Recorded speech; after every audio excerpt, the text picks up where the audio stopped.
आपने पिछले वीडियो में देखा सबरी की कथा, आज देखेंगे सबरी की कथा पार्ट 2। अगर आप हमारे चैनल में नए हैं तो लाइक, कमेंट एंड सब्सक्राइब करना ना भूले।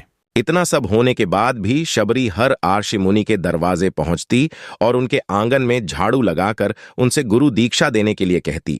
हर कोई शबरी को उसकी जाति की वजह से अपने आश्रम से भगा देता था। ऐसा होते होते काफी समय बीत गया। उसके बाद शबरी मतंग आर्षि की कुटिया में पहुंची।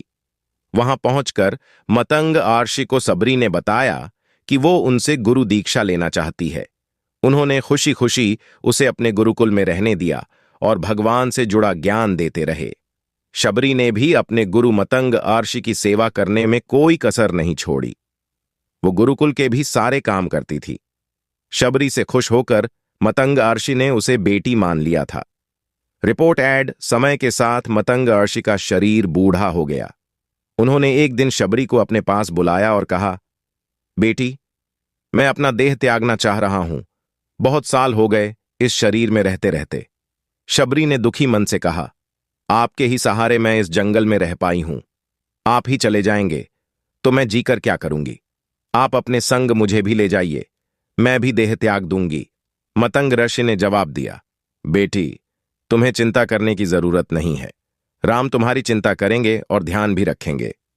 शबरी ने राम का नाम सुनने के बाद पूछा, वो कौन हैं और उन्हें मैं किस तरह से ढूंढूंगी। मंतग ऋषि ने बताया, राम कोई और नहीं भगवान है। वो तुम्हें सारे अच्छे कर्मों का फल देंगे। तुम्हें उन्हें ढूंढने की कोई जरूरत नहीं है। वो एक दिन खुद तुम्हें खोजते हुए इस कुटिया में आएंगे और तुम्हें उनके हाथों ही मोक्ष मिलेगा। तब तक तुम इसी आश्रम में रहो। इतना कहते ही मंतग ऋषि ने अपना शरीर त्याग दिया। शबरी के मन में मंतग ऋषि जाने के बाद से एक ही बात थी कि भगवान राम स्वयं उससे मिलने आएंगे। वो रोज भगवान राम से मिलने के लिए बाग से अच्छे अच्छे फूल लाकर पूरा आश्रम सजाती और भगवान के लिए बेर तोड़कर लाती। भगवान के लिए बेर चुनते हुए शबरी उन्हें छक लेती थी ताकि भगवान वो सिर्फ मीठे बेर ही दे। रोजाना शबरी इसी तरह भगवान के दर्शन की आस में फूल और बेर इकट्ठा करती रहती थी। इसी तरह इंतजार में कई साल बीत गए। शबरी का शरीर एकदम वृद्ध हो गया। एक दिन आश्रम के पास के ही तालाब में शबरी पानी लेने के लिए गई। तभी पास के ही एक अराशी ने उसे अछूत कहते हुए वहां से भागने के लिए कहा और एक पत्थर मार दिया। वो पत्थर जब शबरी को लगा तो उसे चोट लगी और खून बहने लगा। बहते हुए खून की एक बूंद उसी तालाब के पानी में गिर गई। तभी पूरा तालाब का पानी खून में बदल गया।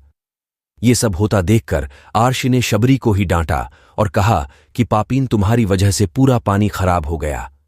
रोज आर्षि उस पानी को साफ करने के लिए अपनी कई तरह की विद्याओं का इस्तेमाल करते। आगे की वीडियो आप अगली वीडियो में देख सकते हैं।